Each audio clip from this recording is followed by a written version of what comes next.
Hello dear friends, how are you? I hope that all of you are safe and fine at your home with your family. And I also have hope that dear friends you have completed your homework according to our previous classes and written part also. In the last class we have completed the topic of chapter number 10 gravitation, that is universal law of gravitation. Dear friends, according to universal law of gravitation, we have taken the knowledge that force, it means gravitational force, is equal to capital G into m1 into m2 upon r square, where m1 and m2 are masses of two objects, r is the direct distance between the centers of two objects, and f is the gravitational force, where and the capital G means the gravitational constant whose values is 6.67 into 10 raised to minus 11 Newton into meter square per kilogram square. Now in this class we will start or continue our next topic according to our NCERT book. Dear friends, in today's class we are going to start the topic that is Kepler's laws of planetary motions. The topic is Kepler's laws of planetary motions. In our NCERT book, this one topic is not mentioned clearly, but you can see the description about this one topic in our NCERT book on page number 133. Page number 133 पर ये description आपको एक window में, यानी कि एक तरह से एक्टिविटी टाइप विंडो के अंदर आपको इसका डिस्क्रिप्शन मेंशन है with the heading of inverse square rule. In the inverse square rule heading, you will study or you will read the all detailed portion of this one topic, that is Kepler's laws of planetary motion. So let we start the topic. Kepler's laws of planetary motions means that, dear friends, there was a scientist whose name is Johannes Kepler. Johannes Kepler collect some data or informations from the astronomers and give the informations or the explanation about the motion of planets. So that's why it is called Kepler's law of planetary motions. It means John Kepler collect some knowledge, informations related to the motions of the planets, and then he gives some laws for us to understanding the motion of planets. So that's why we are calling it that, this one topic we are calling that is Kepler's laws of planetary motions. So there are, dear friends, three laws of planetary motions and they are following. First of all, we are going to study the first law. So according to the law, the statement is that it states that the path of any planet in an orbit around the sun follows the shape of an ellipse. Follows the shape of an ellipse. It means elliptical path with the sun at one of the foci. This is called foci. Foci means there are two focus in the path of ellipse. So that's why we will call it foci. Right, dear friends? So what is the mean of this one first law? It means that each or every planet moves or revolve around the sun in its orbit by following a path of ellipse. It means the structure of the orbit is ellipse. जितने भी planets हैं वो orbit के अंदर elliptical path को follow करते हैं. This is the first law which is given by Johannes Kepler. Now, dear friends, we will discuss that what is the mean of ellipse or which type of the path. It means the structure of the elliptical path. Dear friends, we know about the circle. This is the structure of circle whose center is inside the circle, that is only one center of a circle, right? Now if we change the structure of circle by pressing from horizontal point and by pressing from vertical point, it means up to downward direction and bottom to upward direction, then the structure will be changed. अगर हम suppose करें कि अगर हमारे पास एक circular कोई ring है, अगर हम इस सर्कुलर रिंग को, क्योंकि सर्कुलर रिंग है तो उसका एक कॉमन सेंटर होगा, यानी कि एक सिंगल सेंटर होगा, लेकिन अगर हम इस सर्कुलर रिंग को किसी भी फोर्स के थ्रू अपवर्ड और डाउनवर्ड डायरेक्शन से सेम मैग्नीट्यूड का फोर्स लगा के अगर हम उसको कंप्रेस करें, तो कंप्रेस करने पर हम सपोज करते हैं कि जो इसकी जो डिज़ाइन या इसका जो शेप है वो इस तरह से कन्वर्ट हो जाएगा, राइट डियर फ्रेंड्स। तो जब कोई ऑब्जेक्ट इस तरह की डिज़ाइन में कन्वर्ट होता है तो उसको हम बोलते हैं ellipse, that is called ellipse, and that one circular path is called elliptical path. So the actual structure of the path of the orbit for the planet or satellite is elliptical path, and we can give the definition of ellipse, that is a circle. It means we can give the definitions, a circle or structure. So the definition of the ellipse is a geometrical figure which has two centers. So that's why we can consider that on the in the inside portion of this one structure, that is it may be the position of one center or it may be the position of another one center. In the case of planetary motions, we can assume the position of these centers for sun, यानी कि हम इन दो centre की position को सन की position assume कर सकते हैं. And this one circular path or structural path, that will be considered as a path of orbit. It means structure of the orbit for the planets or satellites. So dear friend, it is clear that what is the mean of ellipse. It means it is clear that a geometrical figure which has two centers, that is called ellipse, and that path is called elliptical path, right dear friends. So it may be possible a sun has two positions, sun may be on this one point or may be on this one point. If there are two focus, these points or centers will be considered in this concept as a focus. So when two focus are used in a single object, then in that case we will say them foci. So this is the first rule of planetary motions, which is given by Johannes Kepler. Now, second law of planetary motion according to Johannes Kepler's statement is that it states that each or every planet sweep or cover equal area in equal interval of time around the sun. This one statement, it means this one law is completely related to the area swept by the planet around the sun. So, according to statement, we can clear that if there is any planet which cover an area around the sun, then if the time duration is equal or same for the planet with different time durations, in that case it is clear that the area swept by the planets will be same. We can understand the statement or this one law by using an diagram, with the help of an diagram.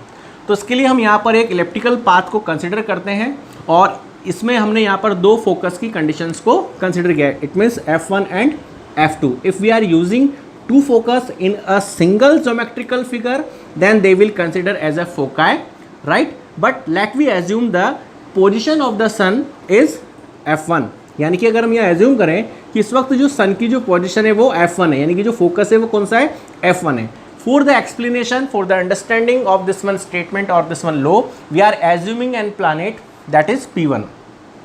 Let we suppose the initial condition of P1 is this one on an elliptical path, but after some time durations, let me suppose after the 10 days its position is on this one point. It means P2 in the time duration of 10 days. यानी कि हम यहाँ पर assume कर रहे हैं कि एक प्लानेट है, इस प्लानेट की जो है इस सन के जो कि जो सेंटर यहाँ पर यूज़ हो रहा है, इससे जो सन से जो डिस्टेंस है वो यहाँ पर फिक्स है.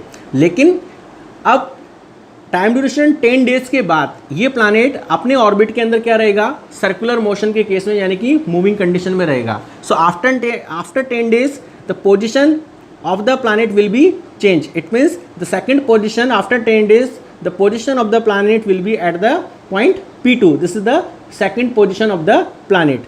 So we can calculate the area swept or covered by the planet in the time duration of 10 days. So we are assuming that this is the area swept or covered by the planet after in between the duration of 10 days, right? Now again after giving the gap in the time durations, and after 10 or after the gap of 10 or 15 days, or let me suppose the after the 1 month, we are again calculating the area swept by or covered by the same planet around the sun. It means planet should be same in that condition or according to this one law. अगर हम same planet को दोबारा से कुछ दिनों के time durations के बाद वापस से कंसिडर करें, तो let we assuming after the 10 और 15 days once again the position of this one planet is P3, but with the same time durations of 10 days, its position will be at the point of P4. यानी कि दोबारा से same time durations को अगर हम यहाँ पे involve करें तो उस केस में प्लानट की जो पोजीशन होगी वो P4 होगी. Now in that case we will again calculate the area swept by the planet around the sun. then you will see that if you will if you will calculate the value of the area swept by the planet in both the conditions with the same time durations, then you will see that value of the area will be same or equal. So according to this one concept or properties of the motion of the planets, John Kepler gives the statement that each or every planet swap or cover equal area in equal interval of time revolving around the sun. But the necessary point is that planet should be same during the revolutions. So this is the second law of planetary motion. Now next or last law of planetary motion is that third law of planetary motion, whose second name is inverse square rule. Dear friends, third law of planetary motion is also called inverse square rule. The statement of this one third law is that it states that the cube of mean distance, which is represented by small r, of a planet from the sun is directly proportional to the square of time to revolve or move around the sun. It is expressed as r cube proportional to t square, where r means mean distance of the planet from the sun and capital T means time taken or time required to complete one revolution or round around the sun. So we have written that small r means mean distance of planet from the sun and capital T means time taken to complete one revolution around the sun. But dear friends, in this statement we will clear that why the word of mean distance is used for this statement. Mean distance जो word हमने यहाँ पर इस statement को describe करने के लिए जो use किया है, या जो statement में जो mean distance word use हुआ है उसका मतलब क्या है. So dear friends, we can understand it by using this one diagram, that we know that each or every planet revolve around the sun in an orbit. It means in an elliptical path, because all the planets follow the path of ellipse, right? And the structure of the ellipse is like this. So there are two conditions of foci, and by using this one diagram or by seeing this one diagram we can clear that the distance of planet from the sun will be always change with respect to the time. यानी कि कोई भी planet हो, किसी भी एक planet को अगर हम यहाँ पे कंसिडर करें तो इस स्ट्रक्चर यानी कि जो इलेप्टिकल पाथ का जो स्ट्रक्चर है, इस ऑर्बिट का जो स्ट्रक्चर है, इस स्ट्रक्चर के शेप के अकॉर्डिंग हर एक प्लानेट जो सन के सराउंडिंग रिवॉल्यूशन का केस परफॉर्म करेगा उसकी टाइम के रेस्पेक्ट में जो इस सन से जो डिस्टेंस है वो इंक्रीज और डिक्रीज होती रहेगी. यानी कि जो डिस्टेंस है वो कांस्टेंट नहीं है. तो जब डिस्टेंस कांस्टेंट नहीं है, इसकी value with respect to the time vary कर रही है यानी कि चेंज हो रही है, तो उस केस में हमारे को यहाँ पे एवरेज डिस्टेंस को कैलकुलेट करना रिक्वायर्ड है. तो इसलिए हम यहाँ पर क्या करते हैं, एवरेज डिस्टेंस कैलकुलेट करते हैं, whose another one name is mean. The second name of average is mean. By using the formula of mean distance we can calculate the average of distance of planet from the sun with different time. तो इसके लिए हम एक rough diagram से इसको clear करते हैं. Let we suppose there is a planet whose initial position is P1. After some time इस position P2, then P3, then P4 and then P5. But we can calculate the distance of this planet with every time from the sun. So let we suppose that the distance of the planet from the sun is r1, r2, r3, r4 and r5 respectively, right? Then we will calculate the average of the distance. क्यों? क्योंकि यहाँ पर हर बार अलग अलग time durations के case में planet की movement की वजह से, क्योंकि ये पाथ स्ट्रक्चर जो है इलेप्टिकल है, इसलिए इसकी जो डिस्टेंस है प्लानिट की वो सन से बार बार क्या हो रही है, चेंज हो रही है. चेंज होने का मतलब इंक्रीज और डिक्रीज हो रही है. तो हम यहाँ पर एक कांस्टेंट और एक फिक्स डिस्टेंस को यूज नहीं कर सकते हैं. तो नहीं कर सकते हैं तो इसके लिए हमने क्या किया, हमने यहाँ पर इसका एवरेज कैलकुलेट किया है. सो एवरेज कैलकुलेट करने के लिए हमने इस फॉर्मूले को अप्लाई किया, r1 plus r2 plus r3 plus r4 plus r5 upon 5, because we know that in the mathematics the mean, for finding the mean और average there is a formula that is sum of the observations upon total number of observations. तो यहाँ observation क्या है, distance. सो 5 times हमने यहाँ पर planets की position को डिफरेंट टाइम ड्यूरेशंस के साथ कंसिडर किया था. तो 5 टाइम्स की जो यहाँ पे सेपरेट जो डिस्टेंस की जो वैल्यू है, हमने उसको पहले मैनुअली कैलकुलेट किया. कैलकुलेट करके फिर हमने उसका एवरेज कैलकुलेट किया, that is also called mean. तो यहाँ पर इनवर्स स्क्वायर रूल यानी कि इस प्लानिटरी मोशन के जो थर्ड रूल के अकॉर्डिंग जो स्टेटमेंट है, उस स्टेटमेंट से क्लियर होता है there is a relation between the time taken by the planet after during the revolving around the sun and the mean distance, and the relation is that r cube proportional to t square. It means cube of the mean distance will be directly proportional to the square of the time taken. This is called the third law of planetary motion, whose another one name is inverse square rule. Right, dear friends? I would like to share some informations. One more information which is related to this law is that John Kepler only explained the concept of motion of planets, but he is unable to explain the concept of gravitational force. John Kepler ने सिर्फ planets की जो motion है उसके बारे में हमारे को डिस्क्राइब किया, जिसको हमने यहाँ पर एज ए लॉ स्टडी किया है. लेकिन वो ग्रेविटेशनल फोर्स का जो केस यहाँ पर इन्वॉल्व होता है, उस जिस ग्रेविटेशनल फोर्स की वजह से ईच एंड एवरी प्लैनेट और जो सैटेलाइट है, सैटेलाइट किसी भी पर्टिकुलर प्लैनेट या फिर हम यूँ कह सकते हैं कि प्लैनेट जो है सन के सराउंडिंग अपने ऑर्बिट के अंदर हमेशा रिवॉल्विंग कंडीशन में रहता है, वो अपने ऑर्बिट को चेंज नहीं करता है. यानी कि यूँ कह सकते हैं कि वो प्लैनेट जो है वो सन की तरफ अट्रैक्ट होकर के अपनी पोजीशन को चेंज नहीं करता है. तो जो ग्रेविटेशनल फोर्स वहाँ पर प्लैनेट और सन के बिटवीन जो वहाँ पर एप्लीकेबल होता है, वो ग्रेविटेशनल फोर्स जो है उस वक्त वहाँ पर सेंट्रीपिटल फोर्स का रोल प्ले करता है, जिसकी वजह से ईच एंड एवरी प्लैनेट और सैटेलाइट अपने अपने ऑर्बिट के अंदर रिवॉल्विंग का केस परफॉर्म करता है. तो जब जॉन केपलर ने इस बात को क्लियर नहीं किया कि भाई ऐसा क्या रीज़न है जिसकी वजह से हर एक प्लैनेट और जो सैटेलाइट्स हैं वो अपने अपने ऑर्बिट के अंदर एक कांस्टेंट वेलोसिटी के थ्रू मूविंग कंडीशन में रहते हैं, ठीक है. तो फिर अगर ऐसा है तो फिर वो अपनी पोजीशन यानी कि अपने ऑर्बिट को चेंज क्यों नहीं करते? या तो उनको उस सन के अंदर की तरफ वाली पोजीशन पे मूव कर जाना चाहिए या उसकी रिवर्स डायरेक्शन में मूव कर जाना चाहिए, यानी कि शिफ्ट हो जाना चाहिए. लेकिन ऐसा नहीं होता है. तो इसके बारे में जो डिटेल डिस्क्रिप्शन है that is given by the Isaac Newton. It means Newtons give the explanation about the gravitational force. So it is clear that John Kepler's only describe the explanation about the motion of the planets, but Newtons give us the informations or detailed explanations about the gravitational force, due to which a centripetal force gives to the planets by which they can move or revolve around the sun in their particular orbits. So now dear friends, we have completed the portion of this one topic, that is Kepler's laws of planetary motion.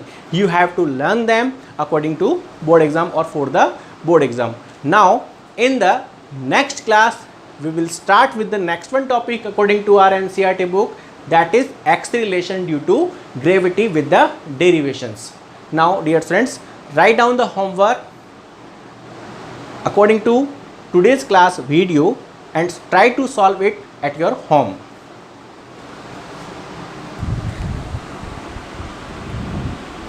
Please write down the homework according to today's class and try to solve these questions as soon as possible.